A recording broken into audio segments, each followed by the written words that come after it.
नमस्कार विद्यार्थी मित्रांनो, तुमचं सहर्ष स्वागत आहे रिलायबल अकॅडमीमध्ये. विद्यार्थी मित्रांनो, संपूर्ण जगामध्ये सध्या भयंकर परिस्थितीचा सामना प्रत्येक देश करताना दिसून येतो.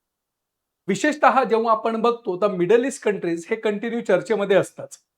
आणि मध्यंतरी अमेरिकेने त्याची असलेली जी काही वर्चस्ववादाची भूमिका आहे, ती वर्चस्ववादाची भूमिका संपूर्ण जगावर वेगळ्या पद्धतीने इथं टाकायला सुरुवात केली.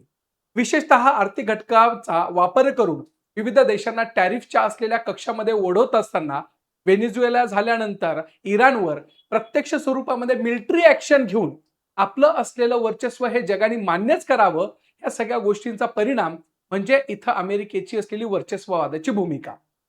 परिणाम स्वरूप ह्यामध्ये सध्या खूप चर्चेमध्ये आहे तो म्हणजे काय, तर अमेरिका आणि इस्रायल ह्या दोघांनी मिळून प्रस्थापित असलेल्या इराणवर आणि खुमिनी नावाच्या सरकारवर इथं हल्ला केला आणि त्या सगळ्या गोष्टीमध्ये त्यांचा मृत्यूही झालेला दिसून येतोय. ह्या सगळ्या गोष्टीमध्ये जेव्हा आपण बघतो तर त्यावेळेस आपल्या लक्षात येत आहे की मिडल ईस्ट कंट्रीज हा एकंदरीत शिया आणि सुन्नी ह्या दोघांच्या भांडणामध्ये ह्या अडकलेला असतानाही सुद्धा बाकीच्या असलेल्या गोष्टींचा जेव्हा आपण विचार करतो तर त्यावेळेस आपल्याला लक्षात येत आहे की यामध्ये पर्टिक्युलर इराणचं असलेलं जे काही अस्तित्व आहे, इराणनी केलेल्या ज्या काही गोष्टी आहे, त्या सगळ्या गोष्टींचं एकंदरीत काय झालेलं आहे तर मिसयूज वाढलेला आपल्याला दिसून येतोय. मग आता आपल्याला बघायचं आहे की एक्झॅक्टली इराणवर हल्ला केलाय, मग संपूर्ण जग कसं परेशान झालं याच्यातून, जगावर याचा आर्थिक परिणाम कशा पद्धतीने होतोय, किंबहुना त्या स्वरूपाच्या बाबतीमध्ये जगावर आर्थिक संकट ओढल्या जात आहे का, आणि विशेषतः तेल संकटाच्या असलेल्या गोष्टी ज्या आहेत तर त्यावर इथं प्रश्नचिन्ह निर्माण होत आहे का, या सगळ्या गोष्टी आज आपण अगदी बेसिक पासून समजून घेणार आहोत. आणि त्याच्यामध्ये विशेषतः आपल्याला जिओग्राफीच्या अँगलनी आणि इंटरनॅशनल रिलेशनच्या अँगलनी आपल्याला याला बारकाईने बघणं गरजेचं आहे. ज्यावेळेस आपण बघतो तर कोणताही देश आणि कोणत्याही देशाची जिओग्राफी ही संपूर्ण असलेल्या त्या देशाचा इकॉनॉमिकल बेनिफिट आणि इंटरनॅशनल रिलेशनच्या माध्यमातून बघितला जाणारा हा एरिया असतो. सेम त्या प्रकारचा असलेला हा जो काही स्ट्रीट ऑफ होर्मुज आहे, हा स्ट्रीट ऑफ होर्मुज सध्या चर्चेमध्ये चालू आहे. का? कारण की इराणनी स्पष्टपणे तिथं एक संपूर्ण जगाला एक इशारा दिला आहे आणि त्या इशाऱ्यामध्ये असं सांगितलेलं आहे, जर तुम्ही आमच्यावर हल्ले करत असाल तर आमच्या असलेल्या ह्या स्ट्रीट ऑफ होर्मुज मध्ये आमचं एवढं वर्चस्व आहे की जे वर्चस्व तुम्हाला आमचं मान्यच करावं लागेल. का? जवळपास संपूर्ण जगामध्ये ऑइल एक्सपोर्ट जो होतो तो 80% एक्सपोर्ट हा फक्त स्ट्रीट ऑफ होर्मुज मध्ये होताना दिसून येतोय. म्हणजे एकंदरीत आपण असं म्हणायचं का की जगाचा पूर्ण जो काही तेल पुरवठा करणारे देश आहे तर हे देश ह्या असलेल्या भागाचा काय करत असतात, वापर करत असतात. भले की ओमान जवळ हा स्ट्रेट ऑफ होर्मुज आपल्याला दिसत असेल, परंतु त्याच्यावर मक्तेदारी कोणाची आहे, इराणची आहे. आणि इराणनी ज्यावेळेस सौदी अरेबियावर हल्ला केला, ज्यावेळेस पर्टिक्युलर इराकवर हल्ला केला, तर त्याच्यामध्ये त्यांनी स्पष्टपणे दाखवलेलं आहे की आता आमचं मान्यच करावं लागणार आहे.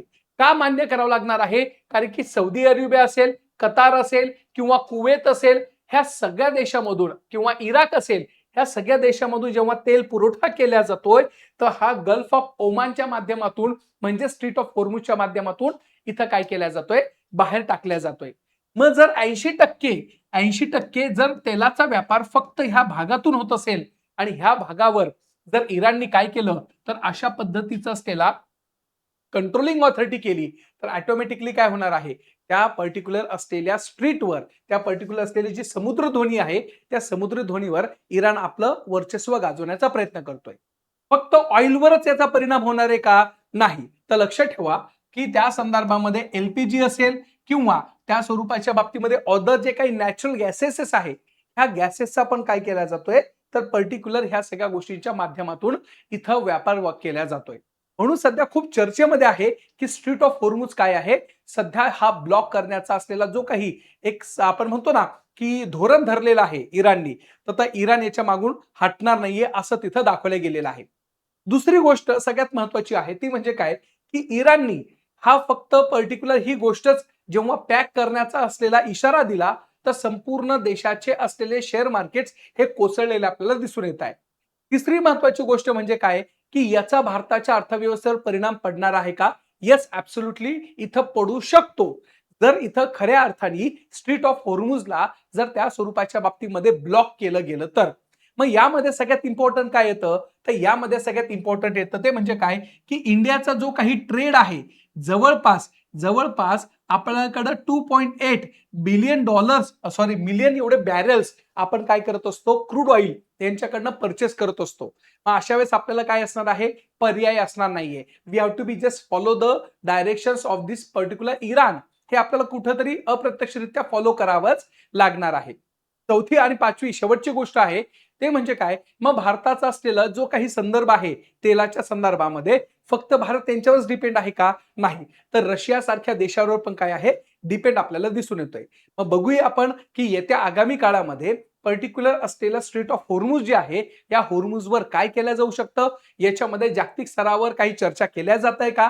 आणि विशेषतः इराण सारख्या देशाची असलेली जो काही मनसुबा आहे, तो मनसुबा कुठपर्यंत सक्सेस होतोय आणि त्याच्यातून आपल्याला काय भेटू शकतंय? हे आपल्याला लवकरच बघायचं आहे. तोपर्यंत भेटूया अशा काहीतरी नवीन व्हिडिओच्या सोबत इथं रिलायबल अकॅडमी सोबत जोडल्या जा. Thank you.